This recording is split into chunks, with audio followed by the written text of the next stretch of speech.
उत्सव की कर रहे हैं तैयारी, तो आइए हमारे पास है व्यवस्था की पूरी जिम्मेदारी। अंग क्षेत्र का सुप्रसिद्ध क्षेत्र का सबसे आधुनिक open marriage garden, food plaza के सोना मैरिज गार्डन। हमारे यहाँ शादी विवाह, जन्मदिन party, ring ceremony, kitty party, birthday party, bachelor party सहित किसी भी तरह की पार्टी और ऑफिस मीटिंग के लिए जरूर पधारें। हमारे यहाँ लग्जीरियस कमरे, banquet hall, DJ floor, moving light सहित कई अत्याधुनिक व्यवस्थाएं उपलब्ध हैं। मनपसंद झांकी के साथ करवाएं दूल्हे दुल्हन की एंट्री। हमारा पता है 33 माइल, नवगछिया, भागलपुर। 9661904817 9934433194। दिन दहाड़े नवगछिया के बैंक ऑफ इंडिया नवगछिया शाखा में 9 लाख की लूट। नवगछिया के NH 31 के किनारे स्थित बैंक ऑफ इंडिया नवगछिया शाखा में पूर्व में कई बार चोरी के प्रयास किए जा चुके हैं। इस बार अपराधियों ने फिल्मी स्टाइल में बैंक में प्रवेश कर 9 लाख रुपए की लूट की।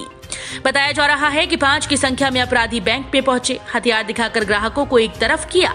इसके बाद सबों का मोबाइल छीन लिया, हथियार लहराकर धमकी दी और कैशियर मयंक को पहले रस्सी से बांधा, फिर मैनेजर के साथ भी मारपीट की। उसके बाद करीब 9 लाख रुपए लूट लिए। सभी अपराधी सर्जिकल मास्क लगाए हुए थे। बैंक कर्मी के सामने आते ही हथियार तान दिया, हल्ला करने पर जान से मारने की धमकी देने लगे। डर से उस वक्त पुलिस को सूचना भी नहीं दे पाए। घटना के वक्त बैंक में करीब 8 ग्राहक भी थे जो पैसे जमा व निकासी करने पहुंचे थे। उन्हें भी चुपचाप बैठने को कहा। डर से किसी ने भी कोई हलचल नहीं की। सुरक्षा के लिए बैंक में प्राइवेट गार्ड भी है। गार्ड को पहले ही 2 अपराधियों ने धमका कर बैठा दिया। सायरन रहते हुए भी डर से नहीं किसी ने बचाया। लूटने के बाद अपराधी हथियार लहराते हुए बाहर आ गए। सूचना मिलते ही मौके पर एसपी सुशांत सरोज, एसडीपीओ दिलीप कुमार दल बल के साथ पहुंचकर मामले की जांच कर रहे हैं। गणतंत्र दिवस की तैयारी को लेकर जिलाधिकारी ने परेड का लिया जायजा। इस बार सैंडिस कंपाउंड मैदान में दिखेगी 11 झांकियां। गणतंत्र दिवस को लेकर तैयारी जोरों से की जा रही है। 2 साल कोरोना के कारण सभी तरह के कार्यक्रमों पर जहां पाबंदी लगी, जिसके कारण से कोई भी कार्यक्रम नहीं हो पा रहा था, लेकिन इस बार सभी प्रकारों के कार्यक्रमों पर छूट मिलने के बाद सैंडिस कंपाउंड में गणतंत्र दिवस की तैयारी को लेकर फाइनल परेड की तैयारी का जायजा लेने जिलाधिकारी सुब्रत सेन पहुंचे और उन्होंने परेड का जायजा लिया।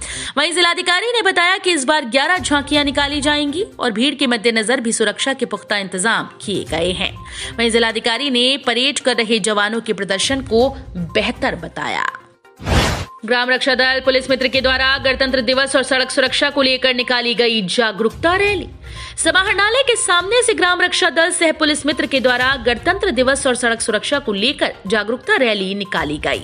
रैली में ग्राम रक्षा दल के पुरुष और महिला सदस्य हाथों में तिरंगा लिए पूरे शहर का भ्रमण कर लोगों से हेलमेट लगाने और सीट बेल्ट लगाकर चलने की अपील करते नजर आए। वहीं सड़क दुर्घटना में लगातार हो रही वृद्धि को रोकने के लिए नियमों का पालन करते हुए वाहन चलाने की अपील की गई। नॉनवेज पसंद करने वालों के लिए खुशखबरी। अब ले दर्जनों चिकन मटन की वैरायटी का स्वाद अपने नवगछिया में। The restro restaurant and cafe नववर्ष पर 10 से 20% तक की भारी छूट। लीजिए चिकन बिरयानी का स्वाद मात्र 70 रुपए से। सेलिब्रेशन हॉल की व्यवस्था है उपलब्ध ताकि आप लें परिवार के साथ खाने का आनंद। हमारा पता है the restro restaurant and cafe, Gaushala road, Navgachhia. 9304649348 7004394122। Home delivery की सुविधा भी उपलब्ध है। पॉक्सो कोर्ट के तहत नाबालिग बच्ची से दुष्कर्म मामले में आरोपी को उम्र कैद की सजा। पॉक्सो कोर्ट 6 पन्नालाल की कोर्ट के द्वारा नाबालिग बच्ची से दुष्कर्म मामले में आरोपी नीलेश यादव को उम्र कैद की सजा सुनाई। दरअसल कजरेली थाना क्षेत्र में 22 मार्च 2018 को नाबालिग बच्ची के साथ दुष्कर्म कर उसकी हत्या करने का प्रयास किया गया था, जिसके बाद पीड़िता के द्वारा थाने में मामला दर्ज कराया गया। वहीं इस कांड में नीलेश यादव आरोपी बनाए गए, जबकि एक नाबालिग अभिषेक कुमार को आरोपी बनाया गया था, जिसका मामला किशोर न्यायालय में चला गया था। वहीं नीलेश यादव का मामला पॉक्सो कोर्ट में चल रहा है, लेकिन उसकी गिरफ्तारी नहीं हो पा रही थी। पिछले साल ही उसकी गिरफ्तारी हुई, जिसके बाद उसकी कोर्ट में पेशी और गवाही के बाद आज उसे आजीवन कारावास की सजा सुनाई गई। वहीं 2.5 लाख का जुर्माना भी आरोपी को सुनाया गया। वहीं सरकार को पीड़िता को 10 लाख रुपए का मुआवजा देने का कोर्ट ने आदेश दिया है। राष्ट्रीय बालिका दिवस के अवसर पर बेटी बचाओ बेटी पढ़ाओ कार्यक्रम का हुआ आयोजन। विजेता छात्रों को जिलाधिकारी ने किया सम्मानित। राष्ट्रीय बालिका दिवस के अवसर पर बेटी बचाओ बेटी पढ़ाओ कार्यक्रम के तहत आज भागलपुर के जिलाधिकारी सुब्रत कुमार सेन ने पूरे जिले में चल रहे बेटी बचाओ बेटी पढ़ाओ विषय पर कई कार्यक्रम आयोजित किए थे। इसमें विजेता प्रतिभागियों को पुरस्कार देकर सम्मानित किया।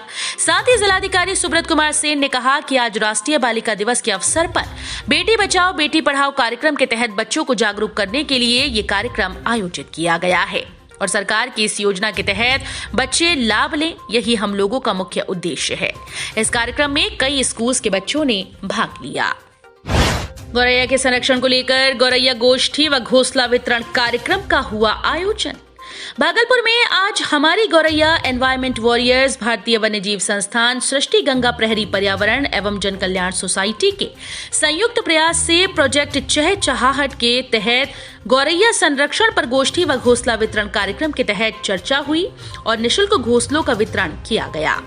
मौके पर पीआईबी पटना के सहायक निदेशक व गौरैया संरक्षक संजय कुमार ने कहा कि दैनिक व्यवहार बदलाव सहित कई कारणों से घरांगन की गौरैया हमसे दूर चली गई है। हालांकि अभी भारत में इसकी संख्या स्थिर है, लेकिन अगर इनका संरक्षण नहीं करेंगे तो एक दिन ये विलुप्त हो जाएगी। इसलिए गौरैया के संरक्षण के लिए जागरूकता जरूरी है। उन्होंने कहा कि हर घर में दाना पानी और बॉक्स की व्यवस्था के साथ साथ थोड़ा प्यार देना होगा। वहीं गरुड़ संरक्षक और बिहार के पक्षीमैन अरविंद मिश्रा ने कहा कि आज गरुड़ विलुप्ति के कगार पर हैं। अगर गौरैया को बचाने की पहल नहीं हुई तो ये भी नहीं दिखेगी। उन्होंने कहा कि गौरैया का संबंध गाय गोबर से होता है। गौरैया आसपास रहती है जहां गोबर होता है। उन्होंने कहा कि गरुड़ संरक्षण के साथ साथ इस प्रजाति की सभी चिड़ियों का संरक्षण हुआ। इसलिए जब गौरैया का संरक्षण होगा तो उसके साथ दूसरे जीवों का भी संरक्षण होगा। गोष्ठी को संबोधित करते हुए डॉल्फिन संरक्षक प्रोफेसर डॉक्टर सुनील चौधरी ने कहा कि गौरैया संरक्षण के लिए जन जागरूकता आवश्यक है और इसमें युवाओं को जोड़ने की जरूरत है, क्योंकि इनकी भूमिका अहम हो सकती है। मौके पर आयोजित प्रदर्शनी में हमारी गौरैया और पर्यावरण योद्धा की ओर से कृत्रिम घोंसला एवं गौरैया के आहार की प्रदर्शनी लगाई गई। गौरैया संरक्षण पर संजय कुमार की पुस्तक ओरी गौरैया और अभी मैं जिंदा हूँ गौरैया प्रदर्शित की गई। WII की ओर से बांस से निर्मित विभिन्न दैनिक प्रयोग की सामग्री की प्रदर्शनी लगाई गई, जबकि सृष्टि की ओर से गौरैया जागरूकता संदेश के पोस्टर लगाए गए। वार्ड नंबर 27 की अपने वार्ड को नशा मुक्त बनाने का संकल्प लिया। बरारी थाना क्षेत्र के सुर्खीकल झोपड़पट्टी मिश्रा टोला में आज नशा मुक्त समाज बनाने को लेकर बरारी थाना और जनता के बीच एक बैठक रखी गई, जिसमें पूरे बरारी समाज को नशा से मुक्ति दिलाने पर चर्चा की गई। एक तरफ जहां समाज के कई गणमान्य लोगों ने अपनी बातें रखी, वहीं दूसरी ओर प्रशासन ने भी स्वच्छ व स्वस्थ साथ ही नशा मुक्त वार्ड बनाने की बात कही। भाजपा नेत्री बबीता मिश्रा ने लोगों से अपील करते हुए कहा कि अपना भागलपुर को पंजाब न बनाएं। जिस तरह पंजाब में युवाओं में नशे की लत है, उससे यहाँ के युवा दूर रहें। वहीं उन्होंने कहा कि यहाँ की 90% महिलाएं किस काम में बढ़ चढ़कर हिस्सा ले रही हैं। उम्मीद है हमारा वार्ड व समाज नशा मुक्त बनेगा। वहीं कार्यक्रम के दौरान गांव के ही धनंजय यादव, फंटूश कुमार सहित दर्जनों लोग कार्यक्रम में मौजूद थे। दिल्ली स्थित संसद भवन के सेंट्रल हॉल में युवा कार्यक्रम एवं खेल मंत्रालय में भागलपुर की बिटिया अपूर्वा ने किया बिहार का प्रतिनिधित्व। प्रधानमंत्री मोदी के समक्ष सबसे कम उम्र की थी भागलपुर की अपूर्वा। दिल्ली स्थित संसद भवन के सेंट्रल हॉल में युवा कार्यक्रम एवं खेल मंत्रालय की ओर से नेताजी सुभाष चंद्र बोस की जयंती पर आयोजित युवा संवाद कार्यक्रम में भागलपुर के विक्रमशिला कॉलोनी निवासी अमरपुर के पूर्व प्रत्याशी डॉक्टर मृणाल शेखर और भागलपुर की पूर्व महापौर डॉक्टर प्रीति शेखर की पुत्री अपूर्वा सिंह ने भाग लिया और बिहार का प्रतिनिधित्व करते हुए नेताजी पर अपने विचार रखे। देश की सबसे कम उम्र के प्रतिभागी के तौर पर अपूर्व के विचार से प्रधानमंत्री नरेंद्र मोदी, लोकसभा अध्यक्ष ओम बिरला, रक्षा मंत्री राजनाथ सिंह सहित कई मंत्री प्रभावित हुए। प्रधानमंत्री ने अपूर्व की पीठ भी थपथपाई और देश के अलग अलग हिस्सों से आए 26 प्रतिभागियों के साथ नरेंद्र मोदी ने पीएमओ ले जाकर संवाद करते हुए नेताजी के विचारों को सभी को अपने जीवन में आत्मसात करने की बात कही। इस दौरान प्रधानमंत्री ने सभी प्रतिभागियों के साथ फोटो सेशन भी कराया और उसके बाद सभी के साथ लंच भी किया। बिहार का प्रतिनिधित्व करते हुए प्रधानमंत्री सहित देश के कई केंद्रीय मंत्रियों के सामने अपना विचार रखने वाली अपूर्व काफी उत्साहित दिखी। वहीं डॉक्टर प्रीति शेखर अपनी बेटी के द्वारा संसद भवन में नेताजी के प्रति विचार रखने से काफी उत्साहित दिखी और खुद बिहार के लिए गौरवान्वित करने वाला समय बताया। वहीं अपूर्वा के द्वारा संसद भवन में दिए गए वक्तव्य के बाद भागलपुर सहित पूरे अंग प्रदेश में उत्साह का माहौल देखा जा रहा है।